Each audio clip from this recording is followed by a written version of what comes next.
तो प्यारे dear student, अब तक हमने पीएच क्या है, पीएच को कैसे मेजरमेंट करते हैं, किसी भी विलियन का पीएच मान कैसे निकालते हैं, ये सारा चीज़ हम लोगों ने पीएच वाले टॉपिक में पढ़ लिया है। अब थोड़ा सा ये टॉपिक भी समझ लो, क्योंकि दैनिक जीवन में हमारा पीएच का क्या महत्व है ये भी तो जानना है जी। तो ध्यान से देखो प्यारे बच्चों,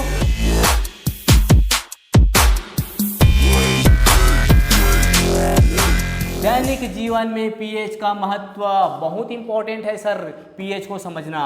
तो पीएच मान किसी दी गई पदार्थ की अम्लीयता व क्षारीयता को समझने में सहायता करती है, जो कि पिछले वीडियो में हमने जाना कि पीएच जो होता है किसी भी विलयन की अम्लीयता, मतलब आखिर वो अम्ल कितना अम्ल है, कितना खट्टा है, आखिर कोई क्षार कितना क्षारीय है, कितना कड़वा है, उसको कौन बताता है? पीएच। पीएच स्केल में मापते हैं ना, ठीक। अब देखो पाचन की प्रक्रिया और पीएच ये क्या है सर? तो बच्चों हमारे आमाशय में एक अम्ल का स्राव होता है, उस अम्ल का नाम है सर HCl, हाइड्रोक्लोरिक अम्ल।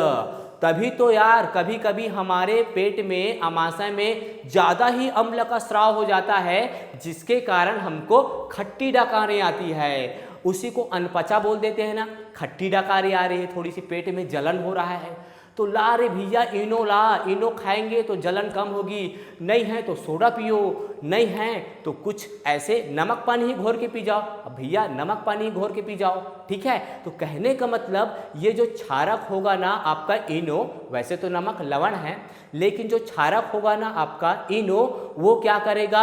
अम्ल के साथ फाइटिंग करके उसकी अम्लता को कम करेगा, जिसके कारण हमारे पेट की अम्लता कम होती है। आई होप आपको बात समझ में आ रहा होगा कि सर हम भी हमारे पेट में अम्ल लेकर घूमते हैं, हम लोग भी छोटे मोटे नहीं हैं भैया, एसिड अम्ल को हमारे पेट में लेके घूमते हैं।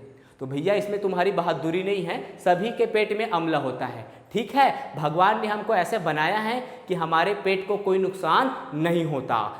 समझ गए बात? ठीक। अब देखो रक्त का पीएच और जैविक प्रक्रिया। तो देखो भैया रक्त का भी पीएच मान होता है ना। तो इसका देखो जो ब्लड का रक्त का जो पीएच मान होता है ना, वो 6.8 से लेकर 7.8 तक होना चाहिए, इसके बीच होना चाहिए, न ही इससे कम होगा और न ही इससे ज़्यादा होना चाहिए। कम ज़्यादा होगा तो गड़बड़ हो जाएगा। तो पीएच मान ब्लड का, रक्त का पीएच मान कितना होना चाहिए? 6.8 से 7.8 के बीच, ठीक है। न ज़्यादा अम्लीय होना चाहिए और न ज़्यादा क्षारीय, बिल्कुल बीच में थोड़ा सा उदासीन प्रकृति की होनी चाहिए। अब ध्यान से समझना।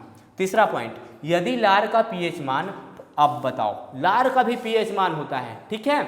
लार आपके मुंह में जो लार है ना, तभी तो भोजन खाते हैं वो अंदर जाता है भैया। लार नहीं बनता तो आप भोजन को अंदर गटक नहीं सकते, थोड़ी सी दिक्कत आती, ठीक। अब देखो लार का भी पीएच मान होता है 5.5 से यदि कम हो गया तो भैया दांतों में सड़न प्रारंभ हो जाएगी। बात समझ रहे हो? यदि आपके मुंह का जो लार है उसका पीएच मान 5.5 से कम हो गया, मतलब बहुत ज़्यादा एसिडिटी हो जाएगी, खट्टा हो जाएगा, अम्लीय हो जाएगा, क्योंकि भैया वैसे 5.5 कम खट्टा थोड़ी है जी। इसका पीएच मान इससे भी और कम हो गया, 5.5 से और कम हो जाएगा ना हमारे मुंह का लार का पीएच मान, तो बड़ा मुश्किल हो जाएगा, आपकी दांत सड़ना स्टार्ट कर देगा। क्यों? इसी कारण से तो हमारे टूथपेस्ट में क्या मिलाया जाता है? नमक होता है जानता हूँ, लेकिन टूथपेस्ट में क्षारक होता है। क्षारक क्या करता है? अम्ल के साथ फाइटिंग करके अम्ल की अम्लता को कम करता है। तो आप भैया सुबह शाम ब्रश किया करो। आपके घर के माता पिता को भी मेरा विनम्र निवेदन है, बच्चों के पैर भले धुला के मत सुलाओ, आपके बिस्तर भले गंदा हो जाए, लेकिन बच्चों को रात को सोने से पहले जरूर ब्रश कराया करो ताकि उसका दांत सुरक्षित हो। आई होप बात समझ में आ गया होगा। एक बार कथरी चद्दर ब्लैंकेट ला तुमन कांच सकत हो, लेकिन दांत सड़ गए तब भैया ओला बचाने वाला कोई नहीं है, ठीक है। या तो दांत टूटना पड़ेगा या तो फिर बहुत मुश्किल होगा। तो देख लो भैया 5.5 से 5.5 से पीएच मान कम नहीं होने चाहिए। खट्टी पदार्थ यदि आप खाते हो तो बराबर दांत को साफ कर लिया करो, पानी से मुंह कुला कर लिया करो, और ब्रश तो जरूर करना ही चाहिए। हमारे गाँव में भी ऐसा करते हैं ना कि देखो अगर पहले ज़माने के लोग कैसे दांत को स्वच्छ रखते थे, एक आपको घरेलू नुस्खा बताता हूँ। पढ़ाई तो पढ़ाई की जगह मैं आपको एक औषधि नॉलेज दे रहा हूँ। देखो, नमक लेनी है, उसमें थोड़ी मात्रा में सरसों का तेल मिलाना है और रात को सोने से पहले उसको घिसना है दांत में। इससे आपके दांत बुढ़ापे तक नहीं टूटने वाले। आपको डॉक्टर डेंटिस्ट के पास जाने की भी जरूरत नहीं, आपके दांत बुढ़ापे तक मजबूत होंगे। ये बहुत ही घरेलू नुस्खा है, जिसको पहले जब ये पतंजलि का कोलगेट, ये सब कोलगेट वुलगेट टूथपेस्ट नहीं था तो ऐसे करते थे, ठीक है। कई जगह तो मैंने ये भी देखा है, कोयला को ही घिसने लग जाते हैं, राख को ही घिसने लग जाते हैं। तो भैया राख में भी बेस होता है, क्षारक होता है। तो कम दिमाग वाले नहीं थे छत्तीसगढ़िया लोग, ठीक है। तो ध्यान से देखो आगे, पीएच और पौधों का जंतुओं की आत्मरक्षा। ये क्या आत्मरक्षा हुई? तो ध्यान से देखो, पौधों में भी क्या होता है? अम्ल होता है। तो ध्यान से देखो, बिच्छू पौधा, अरे सर बिच्छू तो सुना था, ये पौधा कहाँ से आ गया? तो एक बिच्छू पौधा होता है प्यारे बच्चों, उस बिच्छू पौधों में भी ना नुकीले नुकीले कांटे निकले होते हैं।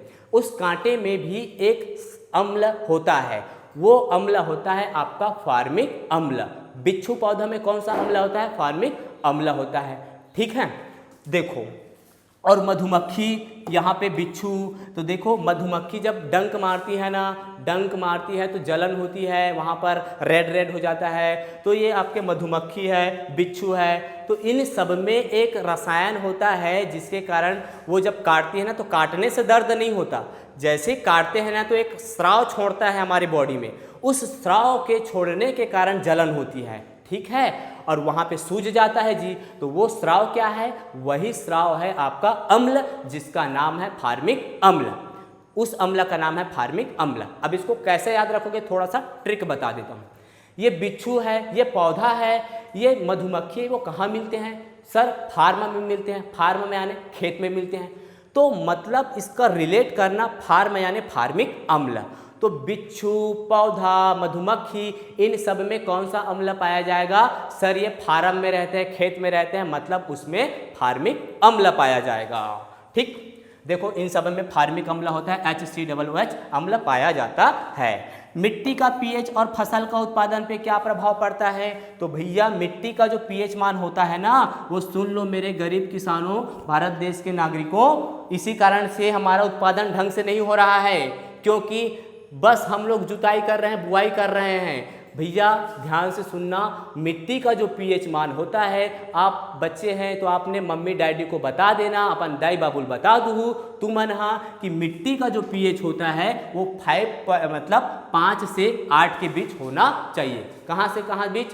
5 से 8। अब ये मृदा परीक्षण कराया जाता है, आप लोग भी मृदा परीक्षण करा लेना, क्योंकि धड़ल्ले से यूरिया खातू, DAP खातू छींट रहे हैं भैया खेत में, जिसके कारण उसका पीएच का इसी के तैसी हो गया है। तो आप पीएच मान टेस्ट कराओ, ताकि सही रूप से फसल का उत्पादन हो जाए और उत्पादन अच्छा बढ़े। आपको केमिकल जो वो करते हैं ना, केमिकल छिड़काव, वो कम करना पड़े। सबसे बेस्ट है तो जैविक खाद आपका घुरवा का खाद होता है जी। घुरवा का खाद से बढ़ के कुछ नहीं।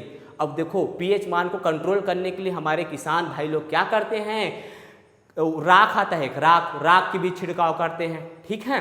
तो देखो पीएच मान 5 से 8 के बीच होना चाहिए मिट्टी का, तभी तो फसल उत्पादन बढ़िया होगा, हमारे किसान भाई लोग आर्थिक रूप से मजबूत होंगे। आई होप आपको बात समझ में आ रहा होगा, क्योंकि छत्तीसगढ़ राज्य में ज़्यादातर किसान ही हैं, ठीक है भाई। आई होप आपको ये दैनिक जीवन का पीएच मान बिल्कुल अच्छे से समझ में आया होगा।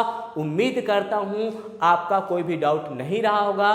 तो प्यारे बच्चों, इसी तरीक़ा से नए नए इंटरेस्टेड बहुत ही मज़ेदार टॉपिक पढ़ने, समझने और जानने के लिए आप जुड़े रहें फास्ट गाइड एकेडमी के साथ। तो मिलते हैं नेक्स्ट वीडियो में, तब तक के लिए बाय बाय।